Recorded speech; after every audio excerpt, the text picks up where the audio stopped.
Hello বন্ধুরা, planet of মিস্টিরিয়াসে আপনাদের স্বাগত। আরবান লেজেন্ড, যার বাংলায় মানে হচ্ছে শহুরে কিংবদন্তি। আরবান লেজেন্ডস বলতে কোনো পৌরাণিক কাহিনী যেখানে ভূতুরে গল্প বা রহস্যময় ঘটনাকে বোঝানো হয়। আজকের ভিডিওতে এমনই 5টি আরবান লেজেন্ড সম্পর্কে বলতে যাচ্ছি। এই লেজেন্ডগুলো এখনও অনেক জায়গায় প্রচলিত রয়েছে।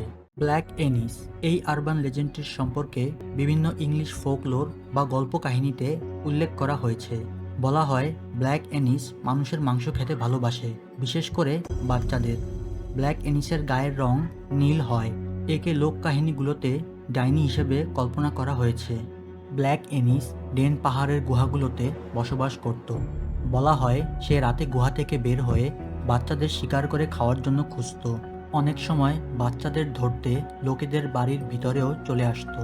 অনেক লেজেন্ডে বলা হয়েছে ব্ল্যাক এনিস তার গুহা খনন করার জন্য নিজের হাতের লোহার নখগুলো ব্যবহার করত। বিগফুট, এই জীবটির সম্পর্কে আপনারা অনেকেই শুনেছেন, যাকে আবার স্যাসকোয়াচ নামেও ডাকা হয়, যা বৃহৎ মানব আকৃতির মতো দেখতে একটি পৌরাণিক জীব, যা নাকি উত্তর আমেরিকার বন জঙ্গলগুলোতে বসবাস করে। এই জীবটির পুরো শরীর লোম দ্বারা ঢাকা থাকে, যা দেখতে অনেকটুকু বানর বা বন মানুষের মতো মনে হয়, কিন্তু এরা মানুষের মতো 2 পায়ে হাঁটতে পারে। বিগফুটের উচ্চতা 10 থেকে 15 ফিট হয়। বিগফুট আমেরিকা ও কানাডার লোক কাহিনীতে উল্লেখ আছে। বলা হয় বিগফুট আজও উত্তর আমেরিকার বন জঙ্গলে বসবাস করে। এই জীবটি লোকালয় থেকে দূরে থাকে ও মানুষের তেমন কোনো ক্ষতিও করে না।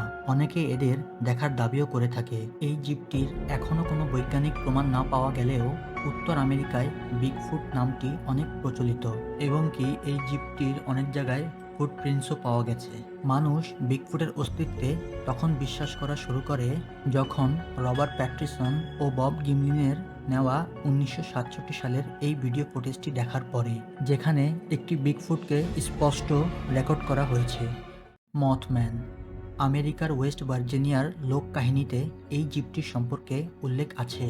মথম্যানকে প্রথম পয়েন্ট প্লেজেন্ট এলাকায় 15 নভেম্বর 1966 থেকে 1967 সাল পর্যন্ত দেখা গিয়েছিল বলে জানা যায়। এই জীবটির সম্পর্কে 1966 সালে 16 নভেম্বর সংবাদপত্রেও প্রকাশিত হয়েছিল। মথম্যান দেখতে অনেকটুকু মানব আকৃতির মতো, কিন্তু এর লাল উজ্জ্বল রঙের দুটি চোখ, যা অন্ধকারেও স্পষ্ট দেখা যায়। মথম্যানের দুটি হাত পাখির ডানার মতো, যার মাধ্যমে এই জীবটি উঠতে পারত। বলা হয় মথম্যান নাকি চলন্ত গাড়িগুলোর পিছনে উড়ে ধাওয়া করত, আবার অনেক সময় গাড়ির সামনে হঠাৎ চলে আসতো, যার কারণে দুর্ঘটনাও ঘটত।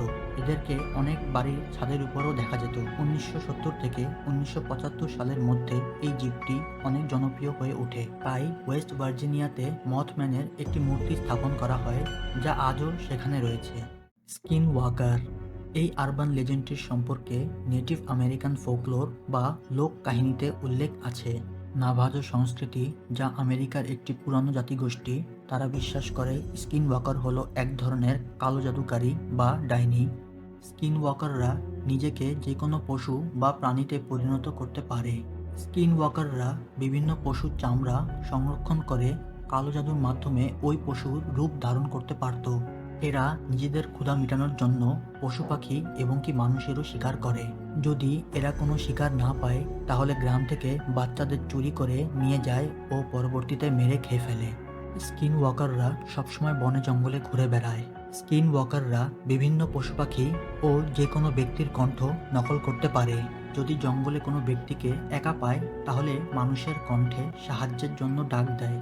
যদি ওই ব্যক্তি সাহায্যের জন্য এগিয়ে যায়, তাহলে স্কিন ওয়াকার ওই ব্যক্তির উপরে আক্রমণ করে দেয়। স্কিন ওয়াকাররা কালো জাদুর মাধ্যমে এই সমস্ত শক্তিগুলো পেয়ে থাকে। আমেরিকা, কানাডা ও মেক্সিকোতে স্কিন ওয়াকারের লেজেন্ড অনেক বিখ্যাত।